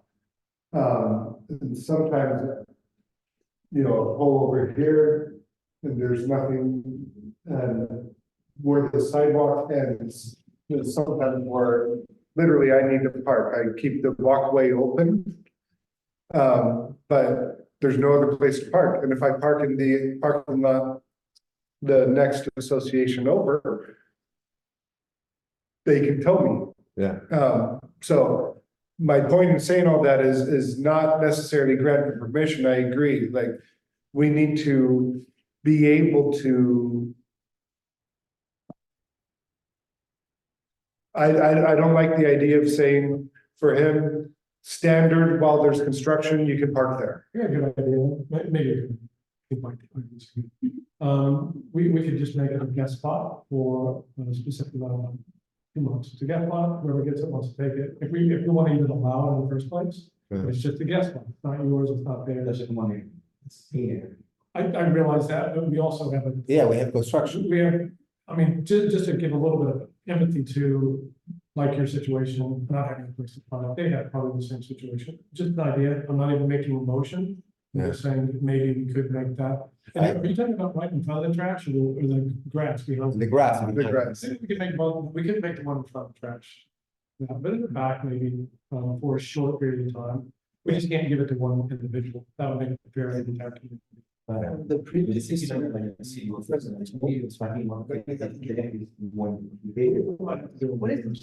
here? Is that usually 14 or no? Yeah. Again, we can ask. Because from the history that Alfredo told, right now it's like acquired rights. So if we go now for anybody that puts the car there, I think we're gonna create a terminal. So I think it's low for now and it is what it is. But I think that what he's saying, what he's saying, maybe if I got it right, is basically saying this is not a parking spot. We are allowing temporarily for whoever comes first to park there. It's not exclusively for you I'm just trying because of the. I'm seeing that the first person that parks the car there from the previous story that Alfredo is gonna be in trouble. So I would say try to avoid that situation because it was great. No, the story that you told about the aggressiveness, etc. So if we create this type of thing, probably we are just fuel. Because imagine what is the first person that parks there, the unit owner arrives there, is it? No, it's just the liability of getting back and hit a person not even walking because, you know, that pathway is very abrupt. And we are like basically perpendicular to the main axle road, so that is a liability. The other one that is in front, which is I believe is a handicap, and it's a loading zone. Yes, that you can use it because it's designated properly for not because you are destroying the grass, you are creating a liability for association, and then you are creating sense of belonging or. By the way, you know what? You just brought an idea. Maybe we should check what is the law regarding handicap spots, how many we actually need. Because maybe the one that is handicapped next to the garbage, we can convert it to another guest spot. If the law allows. I have a better idea. Let's get out and finish the roofs and we have all this shit here. And then we go to work. I second. This is another point that I would like to give the guys give you the heads up. I contact Chris, it's been, like Who? very Sorry? difficult. Chris from Durolabs. Okay, And it took me about 2 weeks to get in contact with him because they're really busy people. I actually talked with the main manager in the office of Michigan, but they refer me to the branch management in Florida. I believe they are in Gainesville, something. So this person is the main point of contact on Florida, South Florida, and he told me that he already understood the situation with Leeward Point. He's been in contact with Mark Antonio and also with Rob. He told me that he's going to elevate the case to the management stuff out here. Yes, because what he basically told me from the conversation we have is that he is not completely sure that we are going to have certain percentage of damage, material on the parking lot. Because he told me, is the phone turning yellow? And I say, yes, it's turning yellow. So then it's not working. And as you see, all these phones are already yellow. So if it's yellow, it's not good? No. So we went through the list of components because the main three components are the foam, the styrofoam, the cementitious board, which he already assured that those are completely, like non-performance, and the sealer. The sealer have been already for more than a year, and the sealers completely, they're expired. So we have the sealers, we have the cementitious board, and he told me if your phones are yellow, means that they are not working. This is general manager, probably from the sales department. So the way that they see is a little bit more catastrophic. They see only worst case scenario. But we need to go there and we talk and we need to assess and investigate and tell you exactly what it is, because I say, well, we need to, And to that, and well, that's a good point. The thing I wanted to say was that if we installed stuff that they deemed faulty, there would probably not be any warranty of it. and it's not gonna be warranty. So they're gonna come and they're gonna assess all the material, and they're gonna tell us exactly what the materials delivery is now. It's not a problem. We can actually have it in 2 or 3 weeks as a maximum. But he say that the performance, he's completely in doubt, and that this is something that after we see these people needs to assess, because if there's any possibility or any chance that some of the material is rescuable, so we need to put it in a storage on a place where we can actually have safe and we can do our due diligence, to keep, functioning. So this is something that we cannot, take for granted anymore. We actually have to take some action, and this is, the next step that we need to do. That goes back to what the engineer ACG was saying initially, that it's the contractor's responsibility to store property. And the Absolute Pro saying it's Leeward's responsibility to store the material correctly, and then ACG engineering saying, well, I don't know what you guys agree on. Yeah, well, And then, usually the contractor is responsible for the materials and means and methods. and that's something, and that's that's a good point for us to bring up with the lawyer, because that is going to be a sticky wicket. That's going to be an issue. Just anticipating the worst case scenario, because there's $120,000 there on the parking sitting there that we don't know exactly if 90% is. But do you know if it was because of this, I mean, I was gonna sound weird, sun exposure, or was it just that they weren't installed? Sun exposure, yes. So it's roofing material, they can't take the sun. That doesn't make sense. The question, so if we cover with a black car, would that solve it? Chris told that he makes the advice to the contractor and to the board members, and he couldn't, elaborate on the answer. But he did his due diligence, and reminded that the material needs to be properly stored, that, that was supposed to be for 3 months, and after the 3 months, contractor and manufacturer recommend the board to actually make the material proper storage. Meaning The manufacturer Manufacturer, yeah. told the board. Told, Yes. And is there a communication about it? An Uh, email or something like There that? was a phone communication and he couldn't recall very well the answer from the board. Okay. Also, the contractor mentioned that he told the previous board that this needs to be stored, Properly. yeah, in storage. But it's all those tier things. It's a head but there's Should that like, be in the contract? The thing is that we bought the material direct, not the contractor. That was here to me.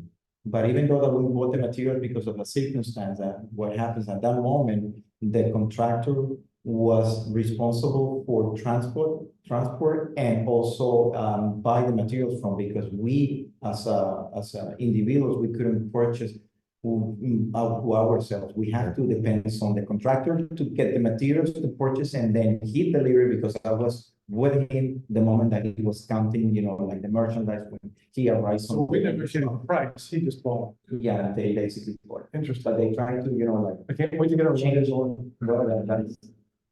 Can we, sorry, one more thing, can we get a technical assessment of this too? I love the sales guy, but can we also get a technical assessment? Well, that's exactly the point. We need to actually, depends on Duralast because he's our manufacturer, but he probably is gonna be the one to recommend us a third party inspection, but it's gonna require money because nobody's gonna come here and open all these boxes and check all the material.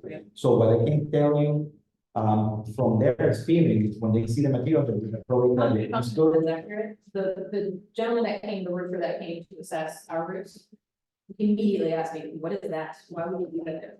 That's the greatest thing he's ever seen. He's been doing this for years. So I'm pretty sure that's true, but I just want to triple check. Just in case. And the reason by the way it can't be exposed is that's not supposed to be exposed to temperature though. It's supposed to be exposed to the sun. There's stuff that goes on top of this. Like all sorts of, sealant that go on top of it. Exactly. Yeah. But my point was fun. No, even the PVC, it's a material that was rolled out, and I understood that it wasn't really having any type of changes on the composition, and they told us yes, that they also can solve. All right. Even rolled out. So I thought you were done, sorry. We are over time. I think we talked about other topics, 9C, in terms of parking. Let's skip to 9D, certified letter from City of North Miami Beach, picked up 111. That was the content where we had just received it last meeting, right? And then Orlando was like, I wasn't sure how I got it, where it came from. Do we need to discuss it without people? No, But I but think it deserves an explanation, everybody, why things slow down, it's little things like this, like the process that we talked about earlier, they were done on December 9th, and nobody ever spoke to us about that, or the old board from my understanding, so absolutely new, no conflict. And we found out by getting a lien on our property, I think is the way that we actually discovered that. Alan, yeah, We have certified mail that we're not getting for 2 weeks. And so all this stuff, and I don't do much on the board, really, but these guys do most of the work. And if you're not, well, you're gonna be extremely proud of what they've accomplished in a short period of time with all of these little things. And they take every one of them seriously, they don't blow anything off. As you notice, we talk the same way about $1 million lawsuit as we do about the parking space here.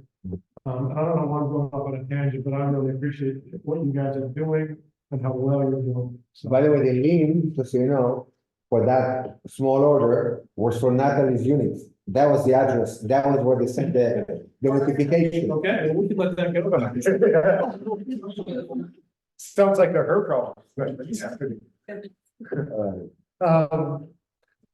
With that, at 8:09, I hereby close the meeting. Thank you all for attending, listening, participating. Your engagement is invaluable for us. Thank you. Thank you. It was a pleasure meeting all of you. Thank you, Stephanie, first meeting. Nice.